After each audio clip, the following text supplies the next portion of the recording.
नमस्कार प्यारे विद्यार्थियों, आप सभी का आपके अपने YouTube channel today current information पर स्वागत है। आज के इस सेशन में हम कक्षा 12 अनिवार्य हिंदी का मॉडल पेपर नंबर 3 देखेंगे। मॉडल पेपर 1 और 2 है हमने पिछली क्लास में देखे थे, जो इसी चैनल पर प्लेलिस्ट में उपलब्ध है। आप चैनल की प्लेलिस्ट में जाकर वहां से देख सकते हो और इसी चैनल पर आपको कक्षा 10 और कक्षा 12 के सभी मॉडल पेपर हल करवाए जाते हैं। इसलिए चैनल को सब्सक्राइब करना ना भूलें और अपने दोस्तों के साथ भी शेयर करें ताकि उनको भी इन मॉडल पेपरों का फायदा मिल सके और इन मॉडल पेपरों से आपकी परीक्षा में वो हूबहू प्रश्न छपेंगे और इन मॉडल पे से टेलीग्राम ग्रुप ज्वाइन कर PDF प्राप्त कर सकते हो। चलिए आज का सेशन कुछ मोटिवेशनल लाइनों के साथ शुरू करते हैं कि मेहनत इतनी खामोशी से करो कि आपकी सफलता शोर मचा दे। मेहनत इतनी खामोशी से करो कि आपकी सफलता शोर मचा दे। आप अपनी तैयारी करते हो तो किसी को भी पता नहीं होना चाहिए। अपनी तैयारी है वो हमेशा गुप्त रूप से होनी चाहिए। तैयारी का प्रचार नहीं होना चाहिए और जब आपका बोर्ड का रिजल्ट आए तो सभी को आश्चर्य होना चाहिए कि इसके इतने नंबर कैसे आए। चलिए बिना देरी के अपना सेशन शुरू करते हैं। इसमें आपका जो खंड ए है वो MCQ प्रश्न सम्मिलित होगा। इसमें आपके 4 विकल्प दिए होंगे, उनमें से एक को सही करना है। इसमें पहला है प्राप्त संदेश में निहित अर्थ को समझने की कोशिश को क्या कहा जाता है। हमें कोई भी किसी से संदेश प्राप्त होता है तो उसमें जो निहित अर्थ है उसकी समझने की कोशिश को डिकोडिंग कहा जाता है। इसमें आपके ऑप्शन 2 है वो सही है। दूसरा है जनतंत्र को प्रबल बनाने में महत्वपूर्ण भूमिका कौन निभा रहा है। जनतंत्र को प्रबल बनाने में महत्वपूर्ण भूमिका है वो दूरदर्शन निभा रहा है। इसमें आपके ऑप्शन 2 है वो सही है।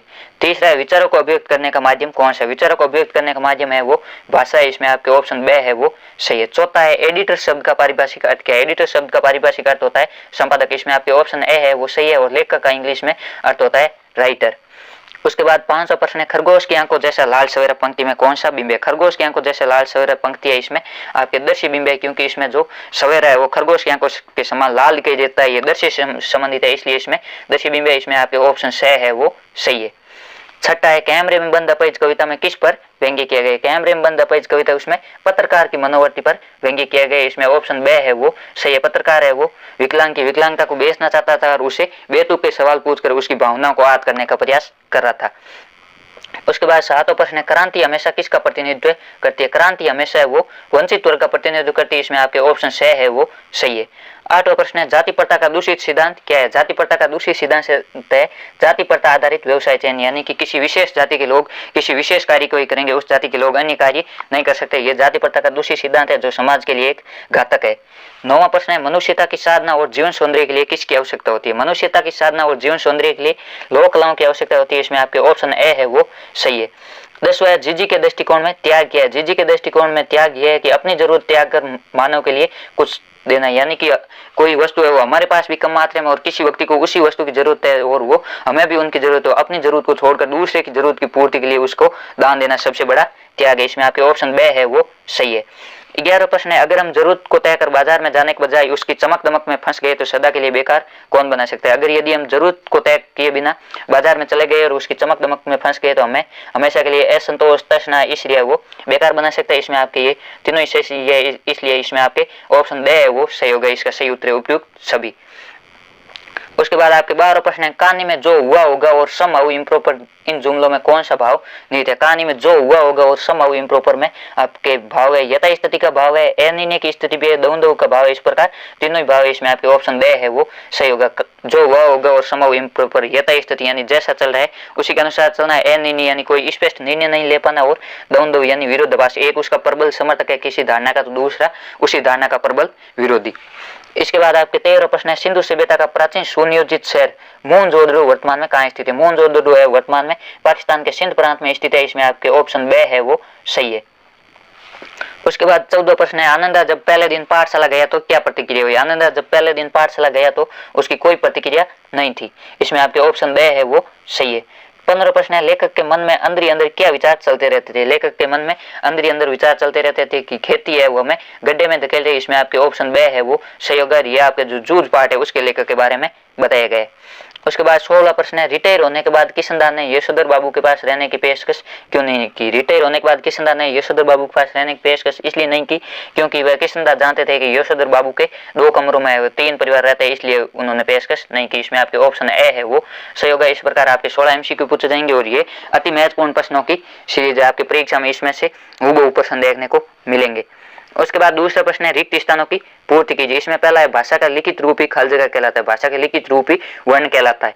दूसरा प्रातःकालीन भ्रमण स्वास्थ्य के लिए उपयोगी वाक्य में कौन सी शब्द शक्ति है। प्रातःकालीन भ्रमण स्वास्थ्य के लिए उपयोगी, इसमें जैसा श्रोता पढ़ रहा है या जैसे सुन रहा है उसी के अनुसार अर्थ निकलता है। इसमें आपके अभिधा शब्द शक्ति, जिसमें वो सीधा सीधा अर्थ निकलता है वही अभिधा शब्द शक्ति कहलाती है। और जिसमें किसी दूसरे का लक्षण प्रकट होता है उसमें लक्षणा होती है। और जिसमें व्यंग्य के आधार पर कोई अन्य अर्थ निकलता है उसमें आपके व्यंजना शब्द शक्ति होती है। आपको तीनों को विशेष रूप से ध्यान में रखना है। इनमें तीनों में से किसी एक उदाहरण आपके पूछा जाएगा। उसके बाद तीसरी खाली जगह तरनी, तनुजा, तट, तमाल, तरवर, बहुत छाये पंक्ति में तय वर्ण की खाली जगह के कारण खाली जगह अलंकार है। इसमें आपके तय वर्ण की आवर्ती कारण अनुप्रास अलंकार है। जहां पर किसी भी वर्ण की आवर्ती होती है वहां आपके अनुप्रास अलंकार होता है।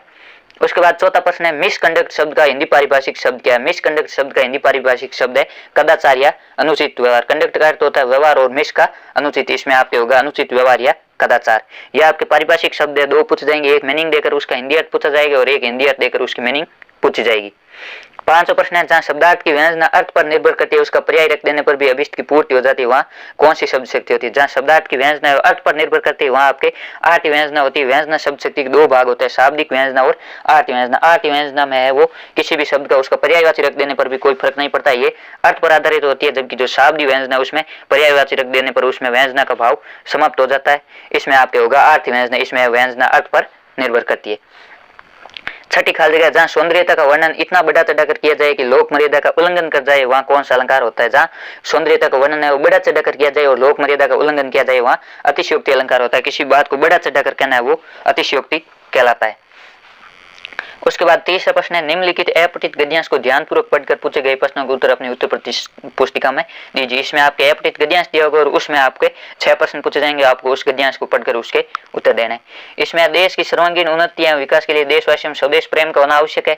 जिस देश के नागरिकों में देश हित एवं राष्ट्र कल्याण की भावना रहती है वह देश उन्नतिशील होता है। देश प्रेम के पूत भाव से मंडित व्यक्ति देशवासियों के हित साधना में, देशोद्धार में और राष्ट्रीय प्रगति में अपना जीवन तक न्योछावर कर देता है। इसमें आपके स्वदेश प्रेम के बारे में बताया गया है कि जिस देश के नागरिकों में स्वदेश प्रेम होता है उस देश वो देश है वो सर्वांगीण उन्नति और विकास करता है। और जिस देश के नागरिकों में देश हित और राष्ट्र कल्याण की भावना होती है वह भी देश उन्नतिशील होता है।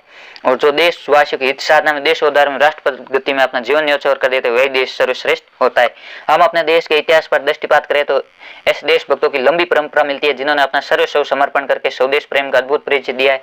जैसे महाराणा प्रताप, वीर शिवाजी, सरदार भगत सिंह, महारानी लक्ष्मीबाई, लोकमान्य तिलक, महात्मा गांधी आदि सहस्रों देशभक्तों के नाम इस दृष्टि से लिए जाते हैं। हमें अपने देश के इतिहास से देश प्रेम की एक गौरवपूर्ण परंपरा मिलती है और इससे हम देश हितार्थ सर्वस्व न्योछावर करने की प्रेरणा प्राप्त करते हैं कि हम अगर यदि हमारे देश का इतिहास है उस पर दृष्टि डालें तो हमें अनेक देशभक्तों की लंबी श्रृंखला मिलती है जिन्होंने अपना सर्वस्व न्योछावर कर देश के लिए न्योछावर कर दिया था। जिसमें महाराणा प्रताप, वीर शिवाजी, सरदार भगत सिंह, महारानी लक्ष्मीबाई, लोकमान्य तिलक और महात्मा गांधी जैसे हजारों देशभक्तों का नाम है वो हमारे इन्होंने अपने देश के इतिहास से हमें देश प्रेम की एक गौरवपूर्ण परंपरा मिलती है। जो देश का हम इतिहास पढ़ते हैं या सुनते हैं तो इसे हमें देश प्रेम की एक गौरवपूर्ण परंपरा मिलती है और इसे हमें देश के लिए सब कुछ न्योछावर कर देने की प्रेरणा मिलती है। इसमें आपके सबसे पहला प्रश्न है उपयुक्त गद्यांश का उचित शीर्षक दीजिए। इस गद्यांश का उचित शीर्षक क्या होगा। इस गद्यांश का उचित शीर्षक होगा स्वदेश प्रेम। दूसरा है लेखक के अनुसार कौन सा देश उन्नतिशील होता है। लेखक के अनुसार है वो देश उन्नतिशील होता है जिसमें नागरिकों में देश हित और राष्ट्र कल्याण की भावना रहती है वही देश उन्नतिशील होता है। और तीसरा प्रश्न है देशवासियों में स्वदेश प्रेम का होना क्यों आवश्यक है। किसी भी देश की सर्वांगीण उन्नति और विकास के लिए देशवासियों में स्वदेश प्रेम का होना परम आवश्यक है। चौथा प्रश्न है हमें अपने देश के इतिहास से क्या प्रेरणा मिलती है। हमें अपने देश के इतिहास से अपने देश के लिए सब कुछ न्योछावर करने की प्रेरणा मिलती है। हमें अपना सब कुछ न्योछावर करने के लिए देश पर तैयार रहना चाहिए। पांचवा स्वदेश शब्द में मूल शब्द और उपसर्ग बताइए। स्वदेश शब्द में आपके सब उपसर्ग है और देश मूल शब्द है। उपसर्ग वह होता है जो शब्द से पहले लगता है और प्रत्यय वो शब्द के बाद में लगता है। और इसमें आपके छठा प्रश्न है हमें इतिहास में कैसी परंपरा मिलती है। हमें इतिहास में और देश प्रेम की एक गौरवपूर्ण परंपरा मिलती है जिसमें हमारे हजारों देशभक्तों ने देश के लिए अपना सर्वस्व न्योछावर कर दिया। इस प्रकार आपके गद्यांश से 6 प्रश्न पूछे जाएंगे और ये आपके सिर्फ देख कर पढ़ कर लिखना है। ये आपके 6 नंबर है, बहुत ही आसान प्राप्त करना है। उसके बाद चौथा प्रश्न निम्नलिखित अपठित पद्यांश को पढ़कर पूछे गए प्रश्नों के उत्तर अपनी उत्तर पुस्तिका में दीजिए। इसमें आपके 6 प्रश्न पूछे जाएंगे। ये आपके पद्यांश है, पद्यांश को समझकर उसका अर्थ ग्रहण करके फिर इसका उत्तर लिखना है। इसमें है ये अवसर है स्वर्णिम सुयुगे खोने इसे नादानी में, रंग रेलियों में छेड़ छाड़ में, मस्ती में मस्तानी में, तरुण विश्व की बागडोर ले तू अपने कठोर कर में स्थापित कर रहे मानवता बर्बर नरसंस के उनमें। इसमें आपके जो युवा है उनके कर्तव्य के बारे में बताए गए कि हे युवाओं तुम विश्व की बागडोर है अपने मजबूत हाथों में ले लो। आपके पास ये युवा अवस्था है, स्वर्णिम अवसर है, इसे आप नादानी में और कुकृत्यों और मस्ती में मत खो। आपके पास ये शुभ अवसर है, इसमें आप जो अत्याचारी असामाजिक तत्व है उनके मन में भी मानवता स्थापित कर दो। दंभी को कर ध्वस्त, धरा पर अस्त त्रस्त पाखंडों को करुणा सुख शांति भर दे। बाहर में अपने घर में की जो क्रोध है, अन्य पाखंड है, उनको खत्म करके सभी जगह करुणा शांति के सुख से भर दे। बाहर यानी कि अपने देश से बाहर विदेश में और अपने देश में भी शांति स्थापित कर दे। यौवन की ज्वाला वाले दे अभिदान पद दलितों को तेरे चरण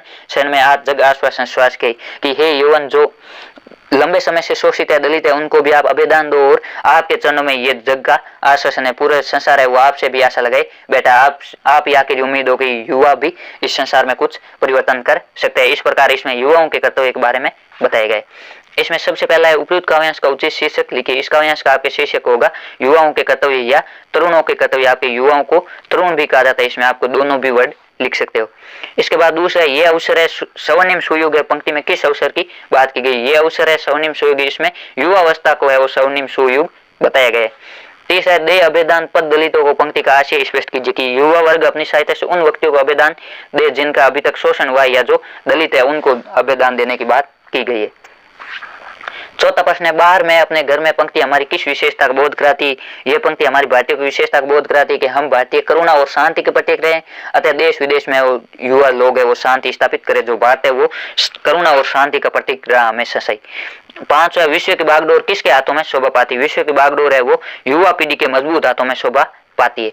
उसके बाद छठा प्रश्न है मानवता को कहाँ स्थापित करने की बात की गई? इसमें आपके यहाँ आया है कि स्थापित कर रहे मानवता बर्बर नरसंस के उर में। जो असामाजिक या अत्याचारी तत्व है, अत्याचारी लोग हैं, उनके मन में भी मानवता स्थापित करने की बात की गई कि उनके मन में भी मानवता स्थापित हो ताकि वे ऐसे कुकृत्य छोड़ सके। इस प्रकार आपके इसमें 6 प्रश्न पूछे जाएंगे। आपको इसका पूरा अर्थ समझकर फिर इसका ध्यानपूर्वक उत्तर है वो देने। उसके बाद आपका जो खंड 2 है वो पाठ्य पुस्तक सम्मिलित होकर इसमें लघुत्तरात्मक प्रश्न होंगे। प्रत्येक प्रश्न 2 नंबर का होगा। 40 शब्द इसकी उत्तर सीमा। इसमें आपके 3 से 4 लाइनों में उत्तर है वो देना है। 5वां प्रश्न है ड्राई एंकर किसे कहते हैं? ड्राई एंकर जब एंकर खबर के बारे में सीधे सीधे बताता है कि कहाँ क्या कब और कैसे हुआ, और जब तक खबर के दृश्य नहीं आते और एंकर दर्शकों को रिपोर्टर से मिली जानकारियों के आधार पर सूचना नहीं पहुंचाता, उसे ड्राई एंकर कहता है। ड्राई एंकर का शाब्दिक अर्थ देखें तो खाली एंकरिंग, यानी कि इसमें सिर्फ बताया जाता है, कोई भी चित्र नहीं होते। जब तक एंकर के पास किसी भी घटना के चित्र नहीं आते तब तक रिपोर्टर से जुड़ी जानकारी के आधार पर बताता रहता है, उसे आपके ड्राई एंकर कहा जाता है। उसके बाद छठा प्रश्न है लेखक को कब लगा कि उसके नए पंख निकल आए? जूझ आत्मकथात्मक अंश के आधार पर बताइए। जो आपके जूझ आत्मकथा पाठ का लेखक है उसको कब लगा कि उसके नए पंख निकल आए? जब लेखक ने अनेक कविता को अपनी खुद की चाल में गाना शुरू किया। जब ये बात उनके शिक्षक नवाज सोंदलगेकर को ज्ञात हुई तो उन्होंने उसका हौसला बढ़ाने और सम्मान दिलवाने हेतु एक कविता पाठशाला के समारोह में भी गवाई। जो लेखक है उसने अनेक कविता को अपनी चाल में गाना शुरू किया। ये बात जब उनके संगीत शिक्षक सोंदलगेकर को पता चली तो उन्होंने उसका हौसला बढ़ाया और सम्मान दिलाने के लिए एक कविता विद्यालय किसी प्रोग्राम में ही गवाई, जिससे उसका सम्मान बढ़ा। इस कारण लेखक को लगा कि मेरे कुछ नए पंख निकल आए या मेरा उत्साहवर्धन हुआ है। उसके बाद आपके 7वां प्रश्न है मोहनजोदड़ो के प्रसिद्ध जल कुंड या महाकुंड की विशेषताएं बताइए। मोहनजोदड़ो का प्रसिद्ध जल कुंड अद्वितीय सिद्ध वास्तुकला से संबंधित था। उस महाकुंड की लंबाई 40 फीट, चौड़ाई 25 फीट, गहराई 7 फीट थी, जिसके दाहिनी और साधुओं कक्ष उत्तर की ओर 2 पंक्ति में 8 स्नानागार बने होते। महाकुंड की मोटी दीवार है वो पक्की ईंटों से ढकी थी। इस प्रकार आपके जो अतीत में दबे पांव पाठ है उससे आपके कोई न कोई एक प्रश्न है वो जरूर पूछा जाएगा। इसमें आपके मोहनजोदड़ो का जल कुंड है, मोहनजोदड़ो की सड़कें हैं, मोहनजोदड़ो की जो नालियां है या जो नगर योजना उसके बारे में पूछा जा सकता है। इसमें आपकी जो नगर योजना है मोहनजोदड़ो की वो अति महत्वपूर्ण है। आपको इन प्रश्नों के विशेष रूप से ध्यान में रखना है। इनमें से एक प्रश्न आपकी परीक्षा में पक्का पूछा जाएगा। उसके बाद 8वां प्रश्न है पतंगों के साथ वे भी उड़ रहे हैं। पतंगों के साथ कौन कौन उड़ रहे हैं और क्यों? जब पतंगे उड़ती है तो बच्चों का मन भी उनके साथ उड़ने लगता है, उनमें गतिशीलता आ जाती है और उमंग उत्साह से भरकर वे छतों की दीवार पर खतरनाक होने पर भी चढ़ जाते हैं। उनके शरीर में पतंगों के समान हल्कापन आ जाता है। इसी कारण कहा गया है कि पतंगों के साथ बच्चे भी उड़ते हैं। जब पतंग उड़ती है तो बच्चों का मन भी उनके साथ उड़ने लगता है, बच्चों के मन में भी गतिशीलता आती है और वे छतों की खतरनाक दीवारों पर भी चढ़ जाते हैं। उनके शरीर में वो पतंगों के समान अपने शरीर को हल्का महसूस करते हैं। इस कारण कहा गया है कि बच्चे भी पतंगों के साथ उड़ते हुए स्वयं को पतंगों के अनुसार उड़ता हुआ महसूस करते हैं। उसके बाद आपका 9वां प्रश्न है जो लोग बाजार से लाभ नहीं उठा सकते और नए बाजार को सच्चा लाभ दे सकते हैं वे लोग बाजार का बाजारूपन नहीं बढ़ाते हैं।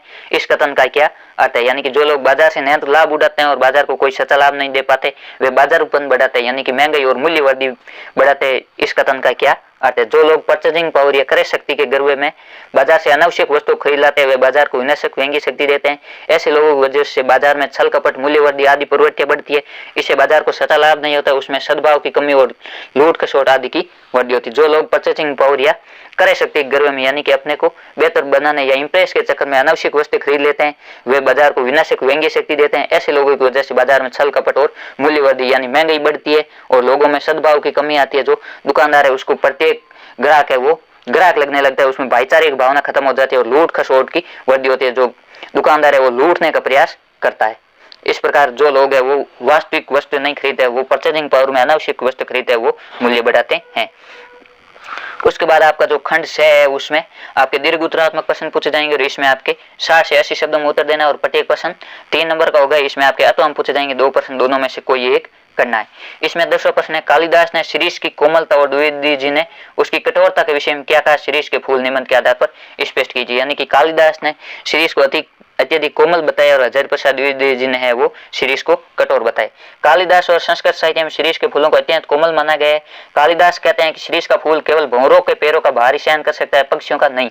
इनके फूल इतने मजबूत होते हैं कि नए फूलों के निकल आने पर भी अपना स्थान नहीं छोड़ते हैं। जब तक नए फल पत्ते पुराने फलों को धकिया कर बाहर नहीं कर देते तब तक वे डटे रहते हैं। उन्हीं मजबूत पुराने फलों को लेखक ने वो नेताओं के संदर्भ में प्रयोग किया गया। जब तक युवा पीढ़ी धकिया कर उन्हें सत्ता से बाहर नहीं करती, ये स्वयं नहीं जाती। इसमें वो कालिदास जी ने बताया कि जो शिरीष के फूल अत्यधिक कोमल है, वो भंवरों के पैरों का ही भार सहन कर सकते हैं, पक्षियों के पैरों का भार सहन नहीं कर सकते। जबकि हजारी प्रसाद द्विवेदी जी ने कहा कि इनके फूल इतने मजबूत होते हैं कि नए फूलों के निकल आने पर भी पुराने फूल है वो अपना स्थान नहीं छोड़ते हैं।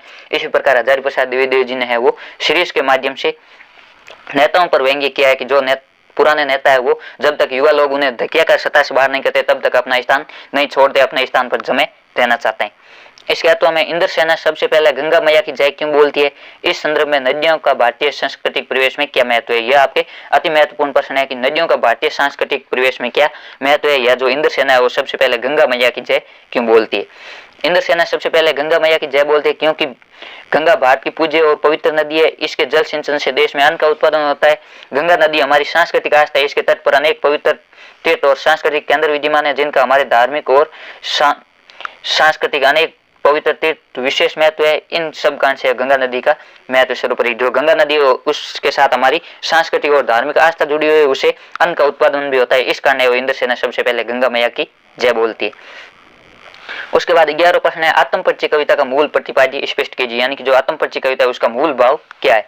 कवि हरिवंश राय बच्चन ने आत्मपरिचय कविता के माध्यम से यही समझाया कि स्वयं को जानना दुनिया को जानने से या स्वयं को जाने दुनिया को जानने से कठिन है और कथा कविता के माध्यम से खटा मीठा रिश्ता होता है व्यक्ति का। फिर भी सांसारिक कठिन है, समाज से बड़ा खुद नहीं रह सकता, उसे समाज के भीतर ही रहकर अपनी पहचान बनानी पड़ती है। विरोधी परिस्थितियों का सामना करना पड़ता है। मनुष्य को द्वंद्वात्मक अवस्था में स्वयं से और संसार से वैचारिकता के स्थान पर नित्य लड़ना पड़ता है। हरिवंश राय ने बताया है कि स्वयं को जानना दुनिया को जानने से भी कठिन है और मनुष्य को हमेशा द्वंद्वात्मक अवस्था में यानी कि अनिर्णय की अवस्था में कोई स्पष्ट निर्णय नहीं ले पाता है। स्वयं से और संसार से वैचारिकता के स्तर पर लड़ना पड़ता है। अपने स्वयं के विचार और संसार के विचार मेल नहीं खाते हैं, उस कारण वो हमेशा लड़ना पड़ता है कि खुद को जानना सबसे महत्वपूर्ण। इसका मूल भाव यही। इसमें आपके जितने भी कविता उसका आपके मूल भाव पूछा जा सकता है और जो अधिकतर प्रश्न है वो मूल भाव से बनता है। इसलिए आप जितने भी कविता उनका भाव रटने की बजाय उनको समझने का प्रयास करें कि इसमें कवि क्या कहना चाहता है, हमें क्या संदेश देना चाहता है। इसके अथवा में आपके अष्टनीपाद से स्थापित उन्नत सत सत वीर पंक्ति में किसकी ओर संकेत किए गए? यह आपकी जो बादल राग कविता उसे लिए गए। इस पंक्ति में क्रांति के विरोधी एवं स्वार्थी पूंजीपतियों शोषकों की ओर संकेत किए गए। जिस प्रकार बरसात में बिजली गिरने से बड़े बड़े पेड़ धराशायी हो जाते हैं, पर्वतों की चोटियां खंडित हो जाती है, उसी प्रकार क्रांति होने से बड़े बड़े पूंजीपतियों गर्व चूर चूर हो जाता है, धन संपन्न लोग भी धराशायी हो जाते हैं। इस प्रकार इसमें क्रांति के प्रभाव की ओर संकेत हुआ है। जिस प्रकार अष्टनीपाद से स्थापित उन्नत सत सत वीर, जिस प्रकार है वो बिजली गिरती है बड़े बड़े पेड़ धराशायी हो जाते हैं, उसी प्रकार जब क्रांति होगी जो बड़े बड़े पूंजीपति लोग हैं, जो शोषण करते हैं, जो ग्रामीण लोगों का या मजदूरों का शोषण करते हैं, वो धराशायी हो जाएंगे और उनका गर्व चूर चूर हो गए। इस प्रकार इसमें क्रांति के प्रभाव की ओर संकेत हुआ है। 12वां प्रश्न है, नवीन पीढ़ी और नवीन जीवन मूल्य, पुरानी पीढ़ी और प्राचीन जीवन मूल्य, इन दोनों के बीच सदैव टकरार चलती रहती है। सिल्वर वेडिंग कहानी के आधार पर कथन की समीक्षा कीजिए। जो नई पीढ़ी और नए जीवन मूल्य है, जो नई लाइफ स्टाइल है, और जो पुरानी पीढ़ी और पुराना जो जीवन जीने का तरीका, उनके बीच हमेशा टकराव चलता रहता है। इस कथन की समीक्षा करनी कि किस प्रकार टकराव चलता रहता है।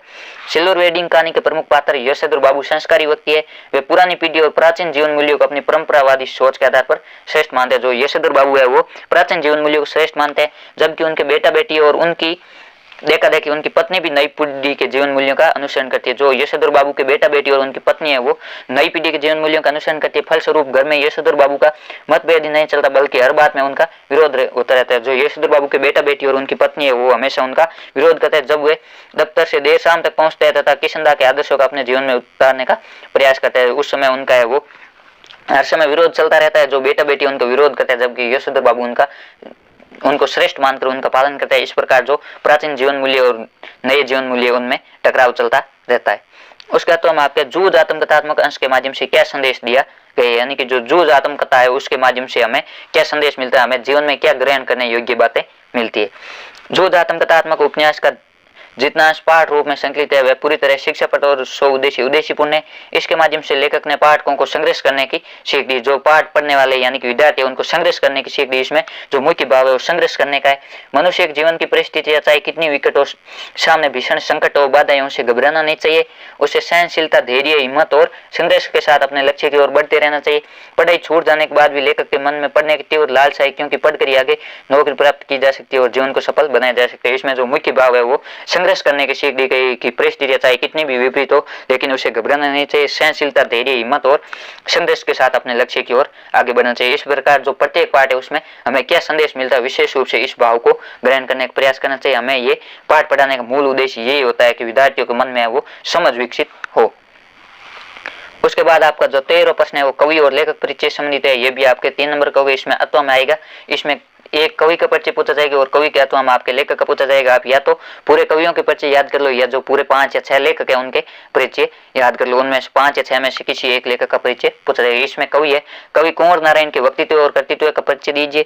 अथवा में महादेवी वर्मा का व्यक्तित्व या कर्तृत्व लिखना। महादेवी वर्मा आपके जो एक लेखक है, इसका ये जो लेखक के परिचय अति महत्वपूर्ण है, ये आपकी परीक्षा में पूछा जा सकता है। इसमें आपके व्यक्तित्व में उनके चरित्र की क्या विशेषता और कर्तृत्व में उन्होंने क्या कौन कौन सी रचनाएं की, साहित्य में क्या योगदान दिया, ये आपको बताना है। कवि कुंवर नारायण का जन्म 19 सितंबर सन 1927 को फैजाबाद उत्तर प्रदेश में हुआ। भाषा और विषय की विविधता इनकी विशेष कविताओं को विशेष गुण माना जाता है। इनकी रचना में यथार्थ का खुरदरापन भी मिलता है और सहज सौंदर्य भी। चक्रव्यूह, परिवेश, हम तुम, अपने सामने, कोई दूसरा नहीं, इन दिनों, ये इनके कवि संग्रह। आत्मजयी प्रबंध कवि है। आकारों के आसपास कहानी संग्रह, आज और आज से पहले, ये इनकी समीक्षा और मेरे साक्षात्कार इनके सामान्य है। कुंवर नारायण को व्यास सम्मान, लोहिया सम्मान, प्रेमचंद और साहित्य अकादमी पुरस्कार, ज्ञानपीठ पुरस्कार से भी सम्मानित हुआ है। 15 नवंबर 2017 को कुंवर नारायण का निधन हो गए। इसके तो हम आपके महादेवी वर्मा का व्यक्तित्व और कर्तृत्व है। महादेवी वर्मा का जन्म सन 1907 में फरुखाबाद उत्तर प्रदेश में हुआ।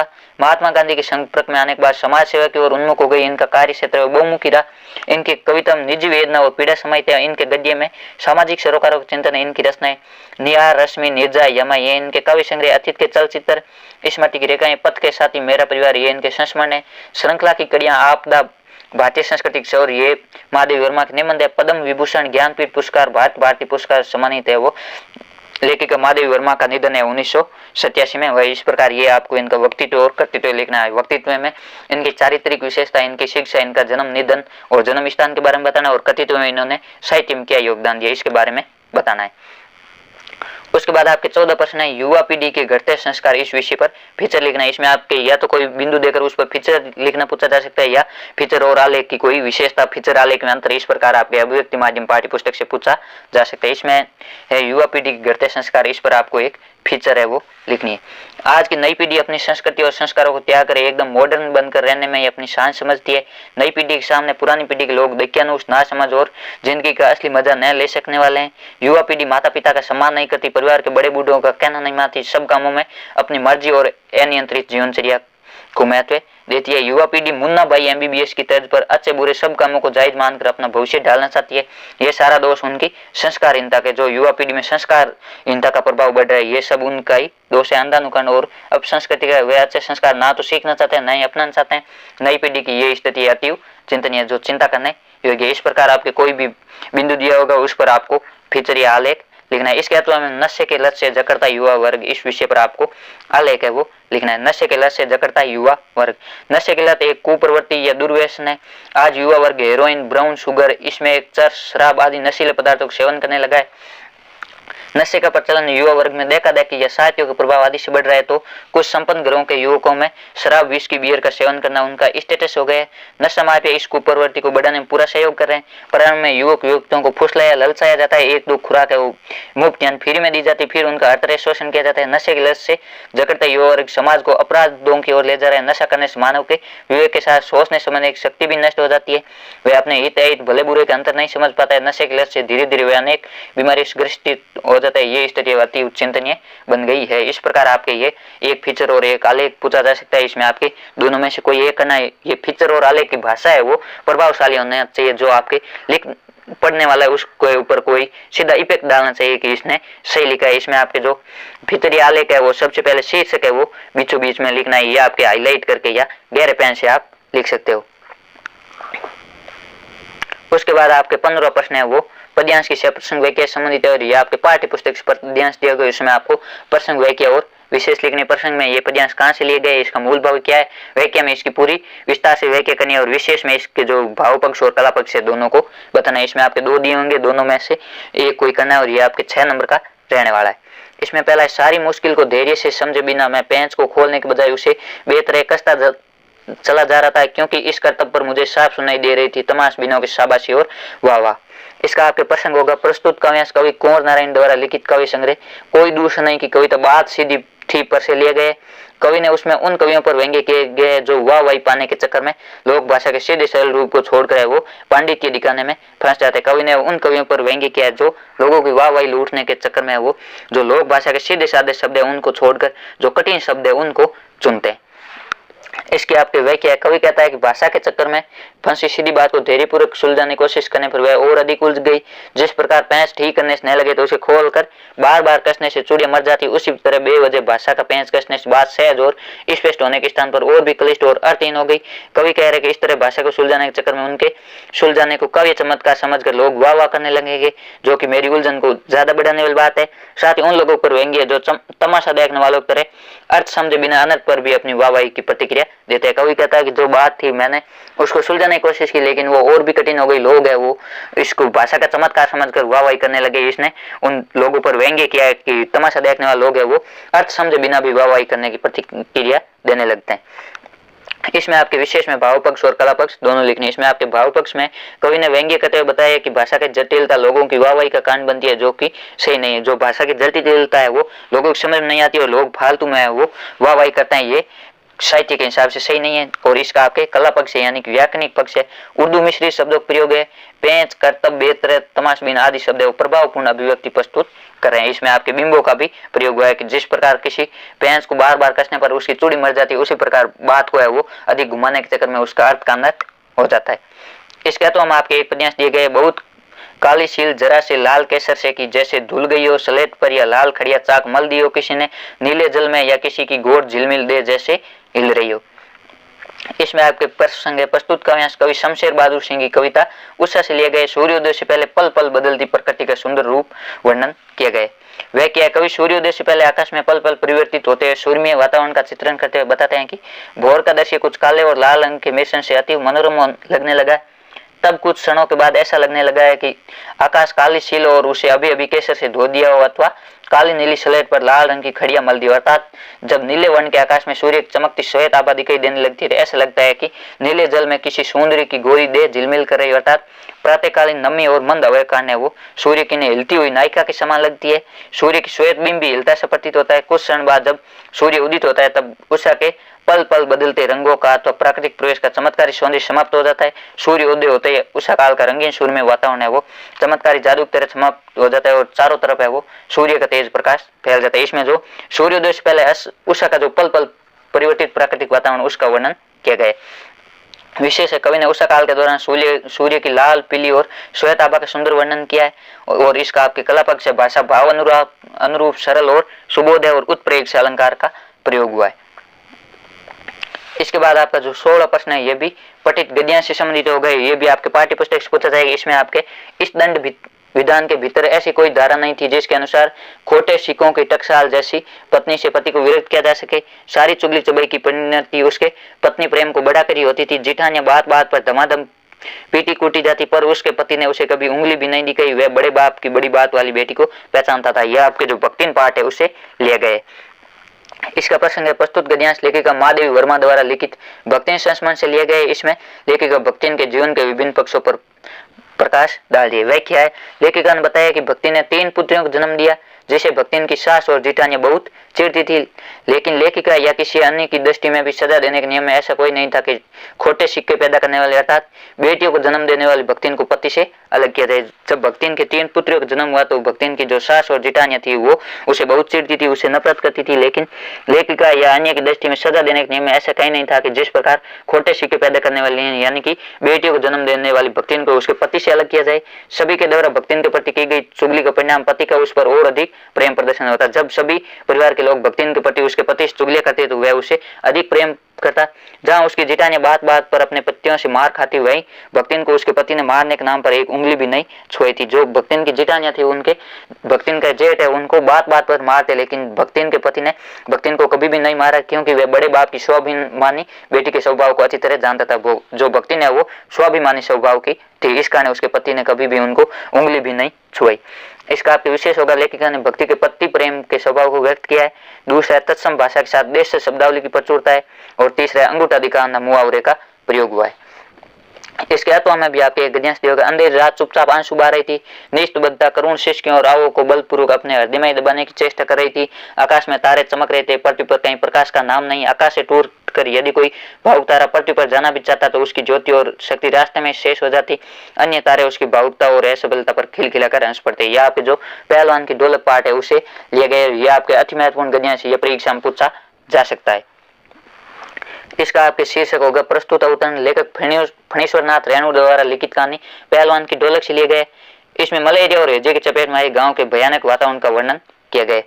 वह क्या लेखक बताते हैं कि पूरे गांव में हैजा और मलेरिया फैला हुआ था। गांव के गांव खाली होने लगे थे। प्रतिदिन 2-3 लाशें प्रत्येक घरों से निकलती थी। ऐसे में अंधेरी रात में अन्य जीवित परिवारजन आंसू बहाते रहते थे। चारों तरफ खामोशी फैली हुई थी। प्रत्येक घर से निकलने वाला रुदन और आए उस खामोशी में दबी जा रही थी। आकाश में चारों तरफ तारे चमक रहे थे। पृथ्वी पर कहीं कोई प्रकाश नजर नहीं आता था। सभी दुखी और गमगीन हालत में चुपचाप अंधेरे में ही बैठे रहते थे। ऐसी स्थिति को देखकर कोई आकाश का तारा टूटकर अपनी स्वयं व्यक्त करने पृथ्वी पर जाना भी चाहता, दूरी के कारण उसकी स्वयं की चमक और शक्ति सब रास्ते में ही खत्म हो जाती। अन्य तारे उसकी भावुकता को, उसकी संवेदनशीलता को देखकर और पृथ्वी तक पहुंच नहीं पाने की असफलता देखकर मजाक बनाते और उनका उपास उड़ाते। इस प्रकार जो गाँव में हैजा और मलेरिया फैला था, जो गाँव की दयनीय हालत थी, उसके बारे में बताए गए। इसका विशेष बीमारी की भयावहता का करुण चित्र हुआ है और सीधी सरल भाषा का प्रयोग है।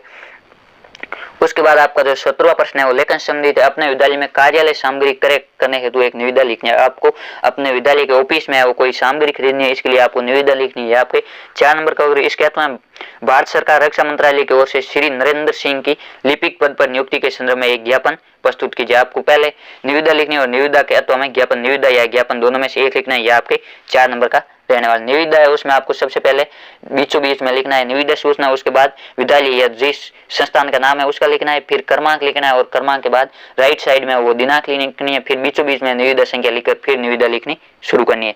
इसमें है कि अधो हस्ताक्षरकर्ता द्वारा निम्न विवरणानुसार कार्यालय स्टेशनरी के सामान की आपूर्ति हेतु प्रतिष्ठित निर्माताओं या प्रतिष्ठानों से निविदा आमंत्रित की जाती है, जो निर्धारित तिथियों को दोपहर 2 बजे तक प्राप्त की जाएगी और उसी दिन 3 बजे इच्छुक निविदाकारों के समक्ष खोली जाएगी। निविदा प्रपत्र निविदा खोलने की निर्धारित तिथि के 12 बजे तक निविदा शुल्क और धरोहर राशि का रेखांकित बैंक ड्राफ्ट प्रधानाचार्य राजकीय उच्च माध्यमिक विद्यालय सीकर के कार्यालय में जमा कराकर प्रस्तुत करें। और निविदा का विवरण है वो इस प्रकार है। इसका विवरण है कार्यालय सामग्री की आपूर्ति हेतु अनुमानित राशि है लगभग 1,50,000 रुपए और धरोहर राशि इसमें 5,000 रखी गई है। और निविदा खोलने की दिनांक है वो 16 अगस्त 2025। निविदा प्रपत्र शुल्क है वो 100 रुपए। नोट आपूर्ति के लिए सामग्री का पूरा विवरण निविदा प्रपत्र के साथ उपलब्ध रहेगा और उसके बाद जो निविदा जारी करने वाले उसके हस्ताक्षर और उसके बाद उनका पदनाम लिखना है। इसके तो हम आपके ज्ञापन पूछा गया। ज्ञापन में आपको सबसे पहले लिखना है ज्ञापन, फिर कौन सा मंत्रालय या किस विभाग के द्वारा जारी किया जाता है उसका नाम, फिर लेफ्ट साइड में उसका क्रम संख्या और राइट साइड में सबसे पहले एड्रेस और एड्रेस के बाद दिनांक, फिर विषय मंत्रालय में लिपिक की नियुक्ति। श्री नरेंद्र सिंह पुत्र सज्जन सिंह निवासी बीकानेर को उनके दिनांक 12 दिसंबर 2025 के प्रार्थना पत्र के उत्तर में इस मंत्रालय में लिपिक पद का नियुक्ति पत्र निम्नलिखित शर्तों पर दिया जाता है कि पद का वेतन क्रम है वो 3,050 हो 4450 24650 रहेगा। ये पद 1 वर्ष के लिए है। इससे 12 मार्च 2026 26 को समाप्त समझा जाएगी। यदि तब आवश्यकता हुई तो समय अवधि में वृद्धि भी कर दी जाएगी। तीसरा, नियुक्ति पत्र स्वीकार करने पर 1 सप्ताह के भीतर कार्यालय में उपस्थिति की सूचना देनी होगी। उसके बाद लिखना है परिस्थिति, यानी कि ये किसको भेजा जा रही है। ये आपके श्री नरेंद्र सिंह पुत्र सज्जन सिंह को भेजा जा रहा है और इसमें आपको प्रेषक लिखना है। इधर बहुउद्यमी या कौन लिख रहा है इसमें उसका हस्ताक्षर, फिर उसके बाद उसका नाम और पदनाम। इस प्रकार आपके ये निविदा और ज्ञापन का फॉर्मेट रहेगा। आपके परीक्षा में वो अधिकतर रूप से शिकायती पत्र और उसके अथवा निविदा पूछी जाती है, आपको है वो निविदा, विशेष रूप से निविदा का फॉर्मेट है वो ध्यान होना चाहिए। यह आपके 4 नंबर का रहने वाला है। उसके बाद जो 18वां प्रश्न है वो आपके निम्न से संबंधित होगा और इसमें आपके 3 शब्दों में एक निम्न लिखना है। ये 5 नंबर रहने वाले 3 शब्दों में, यानी कि आपको इसको 1.5 से 2 पेज में वो निम्न लिखना है। इसमें पहला है भारतीय संस्कृति का अनुपम उपहार योग, आपके योग के ऊपर निम्न लिखना है। दूसरा है जल संरक्षण, तीसरा कटते जंगल, जो जंगल कट रहे हैं उनके बारे में, और चौथा है विद्यार्थी जीवन नैतिक शिक्षा की उपयोगिता। इसमें आपके इन चारों में किसी एक पर है वो निम्न लिखना है। इसमें दिया है भारतीय संस्कृति का अनुपम उपहार योग, योग के ऊपर आपको निम्न लिखना है। इसमें आपके सबसे पहले संकेत बिंदु लिखना है, सबसे पहले प्रस्तावना, उसके बाद योग से आशय, फिर योग का महत्व, वर्तमान में योग की क्या स्थिति और उपसंहार। कोई भी निम्न लिखो तो आपको सबसे पहले प्रस्तावना और अंत में हमेशा उपसंहार लिखना है। ये आप निम्न है वो पढ़ लेना। आपको इस मॉडल पेपर की पीडीएफ है वो टेलीग्राम ग्रुप मिल जाएगी और टेलीग्राम ग्रुप का लिंक है वो इस वीडियो के डिस्क्रिप्शन दिया गया है। आप वहां से टेलीग्राम ग्रुप ज्वाइन करके पीडीएफ प्राप्त कर सकते हो और अपने दोस्तों के साथ भी इस इन मॉडल पेपरों को फायदा मिल सके। धन्यवाद, जय हिंद।